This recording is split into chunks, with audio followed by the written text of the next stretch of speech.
우리는 믿음으로 구원받은 하나님의 자녀들입니다. 우리가 이 세상을 살다가 우리의 삶이 마칠 때는 영원한 천국에 들어가게 될 것입니다. 그리고 거기에서 주님께서 우리에게 주시는 영광을 누리며 영원히 살게 될 것입니다. 그러면 그때까지 우리가 무엇을 해야 할까요? 우리가 이 땅에 살면서 우리의 생명을 지키고 그리고 또 우리에게 주신 축복들을 잘 지켜 살면 될까요? 우리의 믿음을 잃지 않고 끝까지 잘 지키면 될까요? 오늘 예수께서 문화 비유를 들려주게 되신 이유가 무엇이냐면, 당시 사람들이 이 하나님의 나라가 올 때까지 기다리지 않아도 당장 이렇게 이루어질 줄로 알았기 때문입니다. 11절 말씀 보면은 그들이 이 말씀을 듣고 있을 때에 비유를 더하여 말씀하시니 이는 자기가 예루살렘에 가까이 오셨고 그들은 하나님의 나라가 당장에 나타날 줄 생각함이더라. 하나님의 나라가 당장에 나타날 줄을 생각했다. 예수님이 계속해서 갈릴리를 떠나서 예루살렘으로 가고 계시기 때문에 예수님이 가게 되면 왕이 되실 것이다. 그리고 나라를 세우실 것이다. 그래서 드디어 우리가 기다리고 기다리던 이 로마 제국을 물리치고 우리나라를 독립시켜 주실 것이다. 이렇게 이제 기대하고 당장에 이루어질 줄로 그렇게 기대했던 거지요. 우리들도 당장에 이루어졌으면 참 좋겠다 라고 생각하는 것이 얼마나 많은지 몰라요. 근데 잘 안 이루어져요. 통일도 당장 이루어지면 좋겠는데 잘 안 이루어집니다. 그런가 하면 교회 부흥도 빨리 이루어지면 얼마나 좋겠어요? 그런데 답답합니다. 사람이 변하는 것도 안 변해요. 언제까지 기다려야 되나? 답답하죠. 그래서 당장에 이루어지지 않는 것 때문에 우리가 낙심되고 힘이 빠지기도 합니다. 하지만 주님은 하나님의 나라의 완성은 당장에 이루어지지 않는다. 어느 정도의 기간이 필요하다. 그것은 지연될 것이다 라고 말씀하십니다. 이제 주님께서 아버지가 계시는 하늘나라로 가시게 될 것입니다. 그리고 후에 다시 이 세상에 오실 것이다. 그러니까 가셨다가 다시 오시는 그 기간이 있는 거예요. 그 기간 동안 이 하나님의 나라는 아직 완성되지 않는 것입니다. 이 하나님 나라는 점진적으로 확정되다가 예수님 다시 오시는 그때 완성되는 거죠. 그래서 지금 우리가 그 기간 중에 살아가고 있는 거예요. 아직 완성이 안 된 것입니다. 그러면 여러분, 우리가 그 기간 중에 살아가는데 우리가 살아가는 이 기간과 장차 올 그 하나님의 나라와 무슨 관계가 있습니까? 그냥 마냥 기다리고 있으면 그냥 그 나라가 이루어지는 겁니까? 아니면 우리가 뭔가를 해야 하고 그것이 그 나라에 어떤 영향을 줍니까? 오늘 우리가 그 기간 동안에 살아가는 삶과 이 후에 있을 이 하나님의 나라와 무슨 관계가 있느냐 하는 것입니다. 그 답이 문화 비유 속에 나타나 있습니다. 12절 13절 보면은 이르시되 어떤 귀인이 왕위를 받아 가지고 오려고 먼 나라로 갈 때에 그 종 열을 불러 은화 열문화를 주며 이르되 내가 돌아올 때까지 장사하라 하니라. 그러니까 그 기간 동안에 왕이 다시 돌아올 때까지 장사하라 그러면서 문화를 나누어 줬다는 것입니다. 이처럼 우리들도 주님이 안 계시는 그 기간 동안에 하나님께서 우리로 하여금 하나님의 일을 맡을 청지기로 삼아주시고 우리에게 하나님의 선물을 주셨다 하는 것입니다. 그러니까 장차 올 하나님의 나라는 오늘 우리가 여기에서 그 선물을 어떻게 사용하느냐에 따라서 달라진다는 거예요. 그 결과가 달라진다는 것입니다. 그러니 그것은 지대한 관계가 있는 것이죠. 그러니까 주님이 늦추시는 이 기간이 우리에게는 기회가 되는 것입니다. 주님을 사랑할 수 있는 기회, 주님께 충성할 수 있는 기회, 그리고 하나님의 나라를 위해서 일할 수 있는 기회, 이 기회로 늦춰진 거예요. 우리가 그렇게 답답해할 일은 아닙니다. 이것은 우리에게 주신 기회다. 그럼 예수님이 이 기간 동안에 무엇을 하기를 원하십니까? 또는 무슨 일을 해서는 안 됩니까? 저는 이전에 이 본문을 여러 번 읽었습니다만은 이 본문을 다시 보니까 여기에 한 구절이 들어있는데 이건 날마다 빼놓고 읽었나 봐요. 그냥 지나간 것 같아요. 그 구절이 뭐냐면은 14절이었습니다. 그런데 그 백성이 그를 미워하여 사자를 뒤로 보내어 이르되 우리는 이 사람이 우리의 왕됨을 원하지 아니하나이다 하였더라.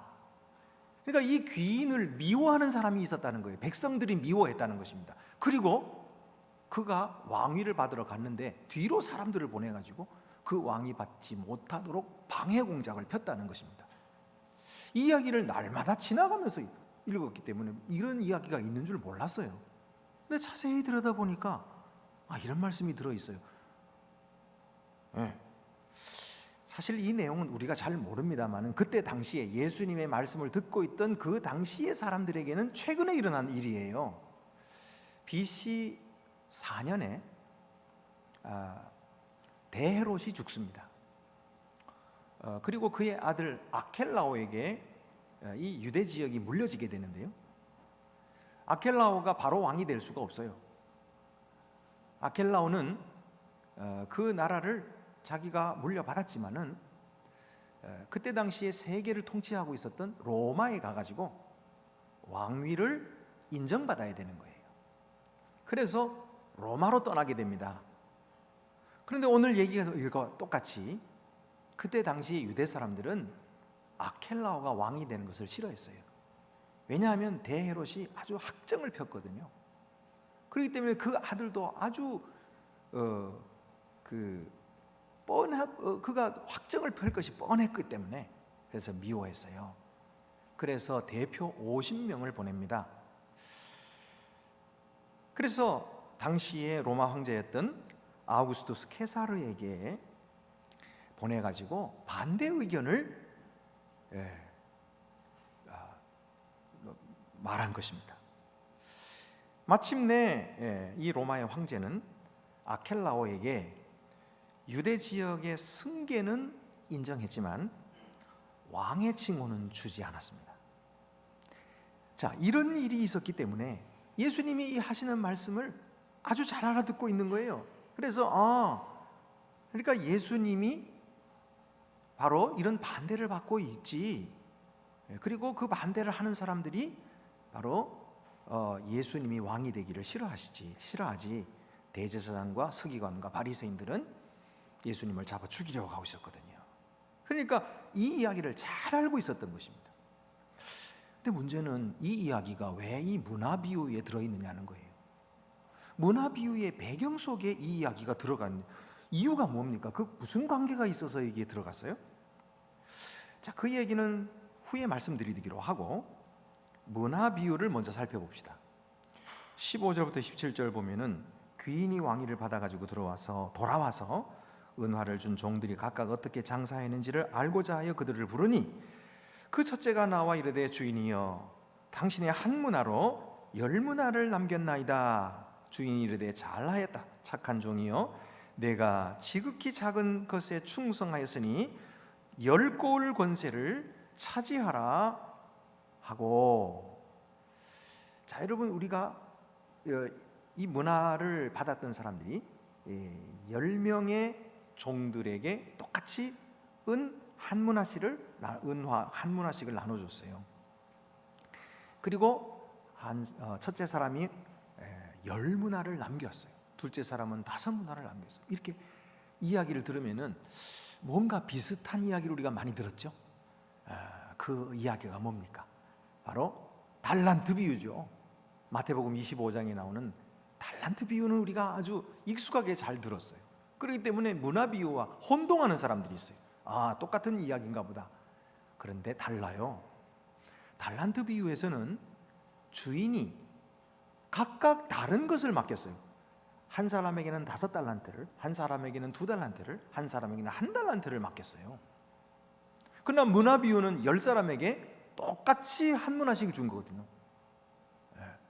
그리고 달란트 비유에서는 그들에게 주는 보상이 똑같아요. 그러니까 5달란트 받은 사람에게도 2달란트 받은 사람에게도 똑같이 말을 합니다. 착하고 충성된 종아, 내가 적은 일에 충성하였음에 내가 많은 것으로 너에게 맡기리니 내 주인의 즐거움에 참여할지어다.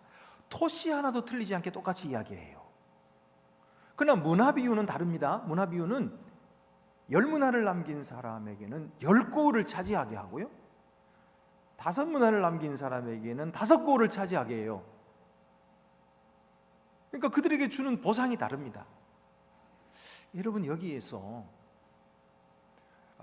초점이 다른 거예요.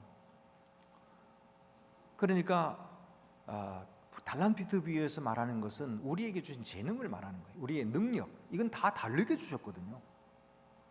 그래서 어떤 사람은 능력이 많고 어떤 사람은 또 많이 배웠고 가진 것도 많아요. 어떤 사람은 적게 받았어요. 그런데 보상은 똑같이 주신다는 거예요. 그러니까 뭐 사역을 하는 데 있어서 능력이 많아서 아주 말씀을 잘 전하는 사람이나 함께 신앙생활을 하면서 아무 능력도 별로 없이 그렇게 신앙생활하는 사람이나 하늘나라에서는 똑같이 보상을 주겠다는 말씀이에요. 근데 문화 비유에서는 다르거든요. 똑같이 준 거 있어요. 똑같이 준 거. 그리고 남은 것이 달라요. 다른 것에 따라서 보상이 달라지는 거. 그러면 우리에게 똑같이 준 게 뭐가 있을까요? 이건 뭘 말하는 걸까요? 우리의 재능 그런 거 말고, 능력 그런 거 말고 뭐가 있을까요? 시간이 있죠. 시간. 모든 사람들에게 다 24시간에 똑같은 시간이 주어졌죠. 시간이 그런 게 있고요. 또 뭐가 있을까요? 말씀입니다. 하나님께서 우리에게 은혜로 주신 말씀은 똑같이 받아요. 복음의 말씀을 똑같이 들었어요.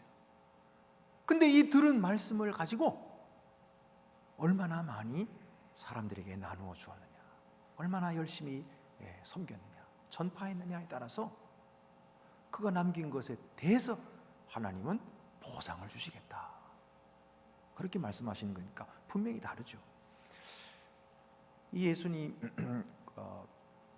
오순절날 다락방에서 기도하던 성도들에게 이 성령이 강림했죠. 그때 있었던 성도들은 120명에 불과했어요. 그런데 하루 만에 믿는 자가 3,000명이 됩니다. 그들이 나가서 복음을 전파할 때, 받은 은혜의 말씀을 전할 때에 3,000명이나 돼요. 그런데 며칠이 안 돼서 그것이 또 5,000명이 되고요, 나중에는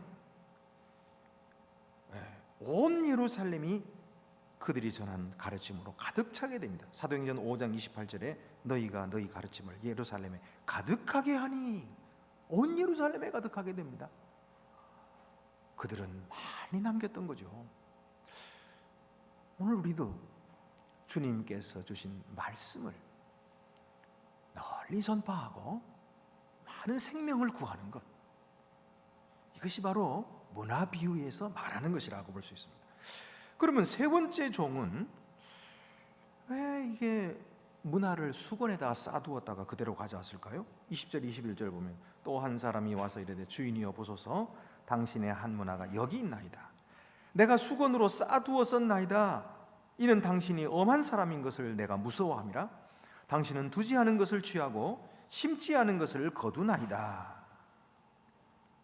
그는 주인이 준 그 문화를 가지고 일하지 않았어요. 주인이 가서 장사하라 그랬는데 그 말을 순종하지 않았어요. 주인이 기대했던 일을 하지 않고요. 앞에 두 종은 열심히 사용했는데도 셋째 종은 아무 일도 하지 않았어요. 사용하지 않았습니다. 그리고 그대로 수건에 싸두었다가 그대로 주인에게 가져왔어요. 왜 그랬을까요? 좋게 봐준다면 그는 아마도 문화를 잃어버리지 않으려고 했었던 것 같아요. 그래서 손상되지 않도록 주인에게 손해를 끼치지 않으려고 안전하게 보관했다가 가져온 거죠. 그런데 아무리 그렇게 좋게 봐준다고 해도 그는 주인이 시킨 대로 하지 않았어요. 그리고 주인의 책망을 받고 그가 가진 것까지 빼앗기고 맙니다. 그러면 셋째 종의 문제는 어디에 있는 것입니까? 한마디로 해서 이 셋째 종은 주인을 사랑하지 않고 무서워한 거예요. 주인을 사랑하지 않고 무서워했다. 그 두려움이 그로 하여금 주눅들게 만들었어요. 그래서 행동하지 못하게 만들었고 사용하지 못하게 만들었고 꼼짝하지 않게 그렇게 만들었던 거죠. 만약에 내가 이 돈을 가지고 장사하다가 미천까지 잃어버릴 경우에는 주인에게 호되게 야단맞을 거야, 이렇게 두려워하는, 그리고 쫓겨날지도 몰라 라고 하는 두려운 마음, 이 두려운 마음에 그는 아무것도 하지 못했어요. 그가 만약 주인이 자기를 사랑한 줄을 알았더라면, 주인이 나를 사랑하니까 내가 좀 실수해도 주인은 나를 좋아할 거야, 봐줄 거야. 그리고 주인이 나에게 은혜를 줬잖아. 이건 내 것도 아닌데 주인이 나에게 맡겼잖아. 나를 믿어주셨네. 그러니까 주인은 나에게 은혜를 베풀어 주셨구나 하고 그 은혜를 알았더라면 잃어버릴 두려움 없이 열심히 일했을 거예요. 앞에 있던 두 종처럼. 그러나 그는 잃어버릴까, 혼날까, 징계를 받을까 두려워했어요. 최악의 경우만 생각하느라고 자유롭게 사용하지 못했던 것입니다. 결국 주인을 신뢰하지 못했고 배반했던 거죠. 주인의 은혜를 믿지 못했던 것입니다. 그의 말을 들어보세요. 당신은 투지 않은 것을 취하고 심지 않은 것을 거둔나이다. 얼른 들으면은요, 당신은 능력이 많아서 두지 않은 것도 취하고 심지 않은 것도 거두는 분입니다. 이렇게 칭찬하는 말로 들리지만은 사실은 주인을 불공평한 자로 말하고 있는 중입니다. 당신은 자기 것이 아닌 것을 이득으로 취하는 사람입니다. 너무 많이 요구하고 불공평한 사람입니다 라는 뜻이에요. 아마도 그는 주인에 대해서 은근히 화를 내고 있었던 것 같아요. 주인은 자기가 심은 것도 아닌 건데 거두고 있고 자기가 두지도 않은 건데 취하고 있으면서 우리를 보고는 계속해서 열심히 장사하라, 일하라고 푸시를 하고 있어요. 그래서 그는 은근히 화가 난 것 같아요. 그래서 그는 문화를 수건에다 싸두었다가 그대로 가져온 것이죠. 한마디로 말하면 그는 주인을 불신하고 주인을 무서워했던 것입니다. 여러분, 오늘도 우리가 일하는 동기가 무엇입니까? 주인을 사랑하기 때문에, 주인의 은혜에 감사해서 주인을 믿는 마음으로, 우리가 혹시라도 잘못할지라도 주인은 나를 용서해 주실 거야, 주인은 나를 받아주실 거야. 왜냐하면 나를 좋아하시고 사랑하시니까 기뻐하셔서 내가 지금 실수한 것도 눈 감아주시고 또 좋아하실 거야, 이렇게 믿는다면 우리가 무엇을 못하겠습니까? 그런데 주인을 두려워한다면 그렇게 하지 못하겠죠. 아니, 목사님, 성경에 보면은 주를 두려워하라 그랬잖아요. 그러니까 주님을 두려워해야지, 이렇게 사랑하고 믿고 두려워해야 되는 거 아닙니까? 그렇습니다. 물론 주를 두려워하라 라는 말씀이 있어요. 근데 그 말씀은 사랑받는 아들로서 아버지를 두려워하라는 말이에요. 그러니까 아버지를 존경하라, 아버지를 공경하라는 뜻이지 무서워하라, 공포를 느끼라 그런 말이 아니에요. 노예처럼 주인에 대해서 공포를 느끼고 무서워하라 그런 말이 아니란 말이에요. 그러므로 여러분, 우리는 하나님에 대한 바른 시각을 가져야 돼요. A.W. 토저는 이렇게 말합니다. 하나님에 대한 수준 낮고 무가치한 개념처럼 영혼을 뒤틀리게 하고 망가지게 하는 것은 없다. 하나님에 대한 개념이 바라야 돼요. 하나님은 어떤 분이십니까? 잘못한 거를 들추어내가지고 거기다가 벌을 주고 꾸짖고 그러는 분이 하나님이십니까? 아니에요.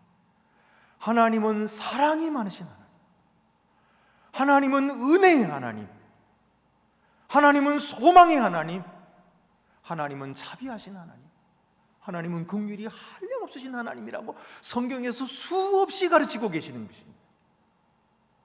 그러므로 여러분, 우리가 세상 사람들처럼 하나님을 생각하면 안 돼요. 세상 사람들의 하나님 개념은 잘못됐어요. 우리는 사랑의 하나님을 믿습니다. 그리고 그가 충성하는 자들에게 그의 마음을 알아주시는 하나님이신 줄로 믿습니다. 그리고 그 믿음으로 하나님을 사랑해야 돼요. 그리고 우리에게 주신 은혜를 마음껏 사용할 줄 알아야 돼요. 두려워하지 말고. 주인이 그에게 뭐라고 말합니까? 22절 23절 보면 주인이 이르되 악한 종아, 내가 네 말로 너를 심판하노니 너는 내가 두지 않은 것을 취하고 심지 않은 것을 거두는 엄한 사람인 줄로 알았느냐? 그러면 어찌하여 내 돈을 은행에 맡기지 아니하였느냐? 그리하였으면 내가 와서 그 이자와 함께 그 돈을 찾았으리라 하고, 그가 말하기를 우리 주인은 엄한 사람이라서 무서워가지고 내가 숨겨두었습니다.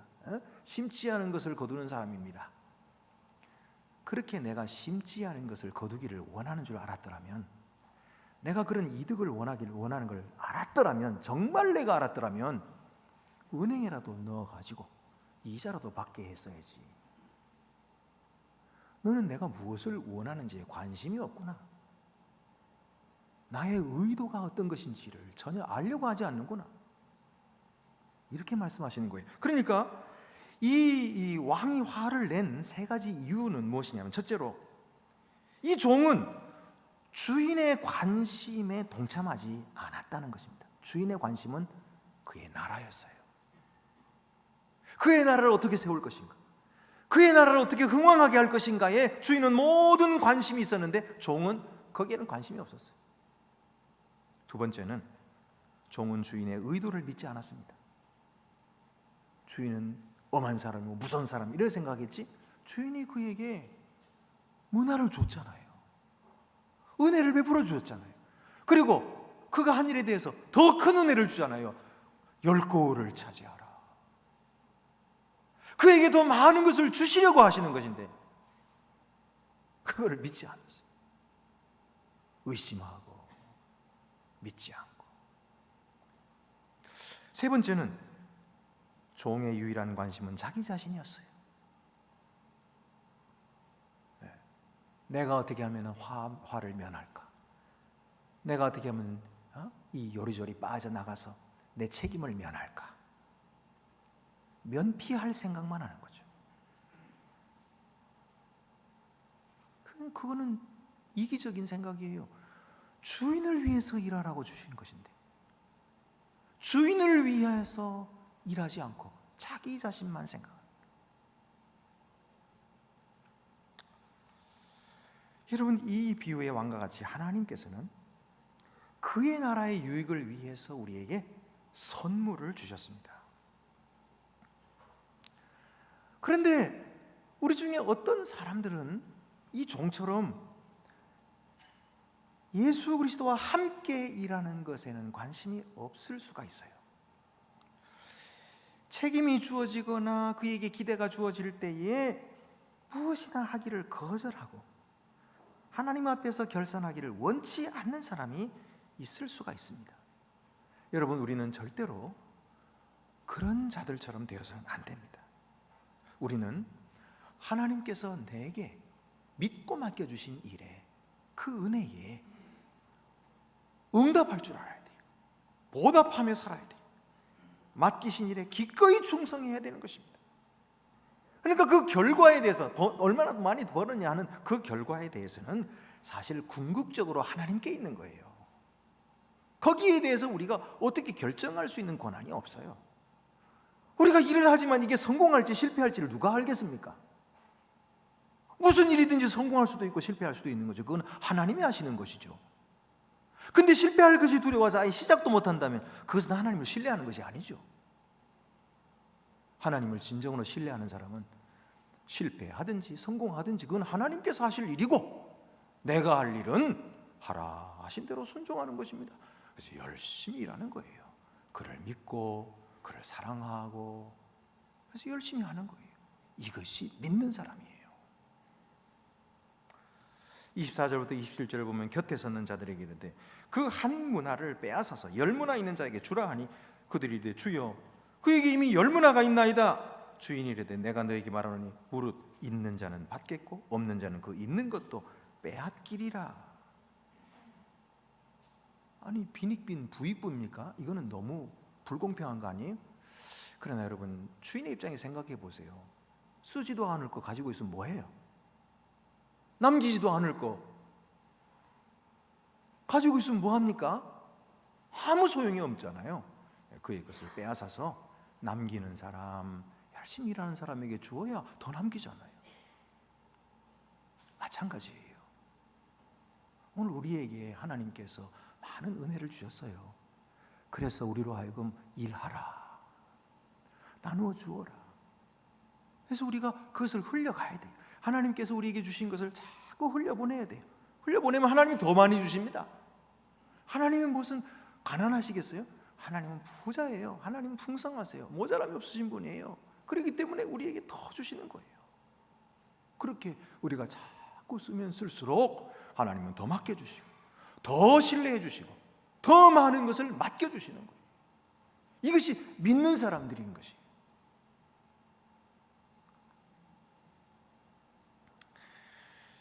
찰스 스펄전은 이렇게 말했습니다. 항상 그렇듯이 은혜롭고 신실한 사람은 더 많은 은혜를 얻고 더 많은 유용한 수단들을 얻는다. 반면에 신실치 못한 사람은 더 아래로 가라앉고 더 안 좋게 된다. 우리는 향상하든지 아니면 가진 것을 잃어버리든지 둘 중 하나를 택해야 된다. 기독교에서는 가만히 서 있는 것은 존재하지 않는다. 그렇게 말했어요. 여러분 그러면은 이 배경에 흐르고 있는 왕을 미워한 백성들의 이야기는 어떻게 되었습니까? 그것이 마지막에 등장합니다. 27절 보면은 그리고 내가 왕됨을 원하지 아니하던 저 원수들을 이리로 끌어다가 내 앞에서 죽이라 하였느니라.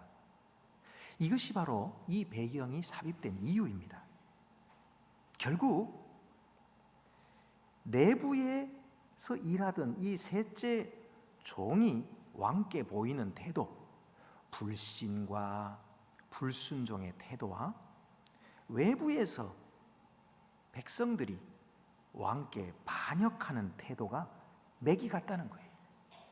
닮았다는 것입니다. 그래서 그것을 보여주기 위한 것입니다. 왕의 집 밖에서는 공개적으로 왕에게 반대하고 미워하고 방해하는 자들이 있습니다.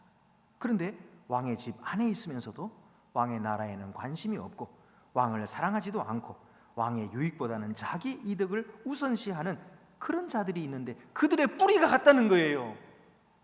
결국은 그 외부에 있는 자들이 심판받고 죽임을 당할 때 그들도 같은 운명에 처해지게 된다 이 말이에요. 우리가 구약 성경을 읽었는데요, 다윗이 왕이 됐어요. 사울 왕의 뒤를 이어서 왕이 됐는데 그때 사울 왕이 계속해서 다윗을 쫓아 죽이려고 하다가 자기가 죽임을 당하게 돼요. 다윗이 왕이 되었을 때에 사울을 죽인 자를 죽입니다. 왜 죽였어요? 자기의 원수를 죽였으니까 이 사람은 상줘야 되잖아요. 그런데 왜 그를 죽인 자를 죽였나요? 그것은 사울이 비록 나를 죽이려고 해하려고 쫓아다니는 나의 원수처럼 보일지라도 그는 하나님의 기름 부음 받은 자라는 거예요. 이것이 믿음입니다. 여러분, 우리의 믿음은 눈에 보이는 대로 판단하는 것이 아니에요. 눈에 보이지 아니하는 하나님의 시각으로 보는 것이 믿음이에요. 눈에 보일 때는 저 사람은 원수죠. 그러나 믿음으로 보면 그는 하나님의 기름 부음 받은 자예요.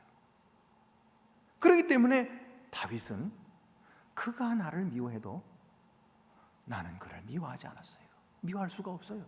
그를 죽일 수가 없어요. 오히려 그를 죽인 자를 심판하는 거예요. 이것이 믿음의 행동이기 때문이에요.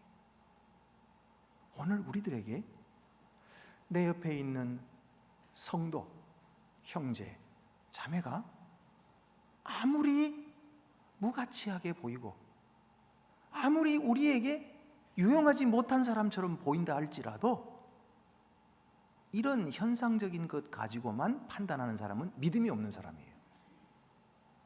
믿음이 있는 사람은 저 사람도 하나님이 보내주셨구나. 하나님이 우리에게 보내주신 분이야. 그래서 사랑하고 받아주고 그를 위해 기도해주고 그를 높여주고, 이것이 믿음인 것입니다. 믿음이 없이는 기쁘시게 못한다고 했어요. 히브리서 11장 6절 말씀에 믿음이 없이는 기쁘시게 못하나니 하나님께 나아가는 자는 반드시 그가 계신 것과 그가 자기를 찾는 자들에게 상 주시는 이심을 믿어야 할지니라 그랬어요. 여러분, 하나님이 우리를 기뻐하시는 것은 우리가 믿음으로 행하기 때문이에요. 눈에 보이는 것으로 판단하지 않고 보이지 않는 믿음으로 사람을 보고 사랑하고 용서하고 하나 되는 이 믿음의 공동체가 우리 안동교회입니다. 우리 교회입니다. 예수 그리스도가 주인 되시는 우리 교회입니다. 오늘도 주님은 우리에게 문화를 나눠주셨어요. 그리고 우리에게 기대하십니다. 셋째 종처럼 왕을 미워하고 왕에게 반대하고 왕이 가는 길을 방해하는 그런 자가 되지 말고 믿음으로 왕을 사랑하고 왕이 하고자 하는 그 일에 최선을 다하여 함께 협력하고 돕는 그런 자가 되라고 오늘도 우리에게 문화를 나눠주셨습니다. 기도드리시겠습니다. 은혜로우신 하나님 아버지, 저희들이 믿음이 적어서 하나님이 행하신 일을 겸손하게 받지 못하고 인간적인 눈으로 판단했던 것을 용서해 주시옵소서.